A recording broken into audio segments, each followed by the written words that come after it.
All right, now actor Matthew McConaughey is sharing an inspiring collection of personal writings on navigating the rodeo of life in his new book called Poems and Prayers. And the man himself, Matthew McConaughey, joins us now. Matthew, thanks so much for joining the program. Thank you so much. Great to see you. Hey, good morning. How you doing this morning? You know, as a Texan, it's just an honor. I mean, you're Texas royalty, so to get the opportunity to interview you, we're so happy about it. So, Matthew, tell us about the inspiration for the book. It's different. Sure. It's something that you've never done before.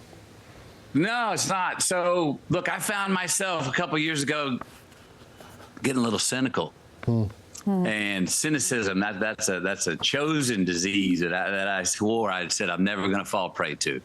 And I was looking around at, the world, reading the news and going, man, there's not a lot of reasons to believe when you look at the evidence. And I'm not ready to quit believing in God, in myself, in you, in each other. And so I started writing a lot of poetry, and I found that I had written a lot of poetry over the last 30 years, gathered it all. A lot of them are poems, a lot of them are prayers. And it's as much for me as for everyone else. I think belief is in short supply. I think everyone's looking for it. I think it's necessary, because if the doubt wins, we all lose. And that's what I'm selling here, belief. Reading your book, it's beautiful and it's so lyrical, and you really just dance through all of these beautiful poems. What brought you to that point when you write about, I think you were 18 years old, you were in a bathtub and you started writing poems, and this is a collection of poems from your entire life, right? Yes, it is. Well, the one you're talking about when I was 18, yeah, I was an exchange student over in Australia. If you read Green Lights, it's a pretty carny story, a year that I had where I was pretty lost and looking, a little bit going out of my mind and trying to keep my sanity. So I started off writing poems, asking the big questions, trying to figure out the meaning of life, what the hell was going on, just trying to navigate. And I continued writing. A lot of the poems in the book are, from times I think when we all write, when we are a little bit wobbly, lost and looking, but a lot of them are also from times when I was feeling very clear, when my faith was very strong, when I was catching green lights in life and things were going well. Poems about why is that? What was the rhythm of life when I was in the flow? And a lot of them are just humorous in there as well. A lot of them, anybody could read and go, yep, I've been there. And, if you could make something rhyme, if you could make a good word rhyme, it's a little easier to digest. If it's got a little rhythm to it and it's got to the rhyme, then you could even sway to it. And so in some ways, yeah, I'm selling Sunday morning like a Saturday night.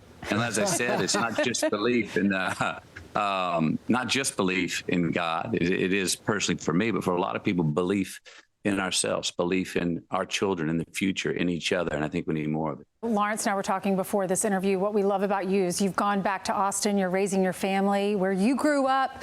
You haven't forgotten your roots. Coming back to Texas, look, it's where I'm from.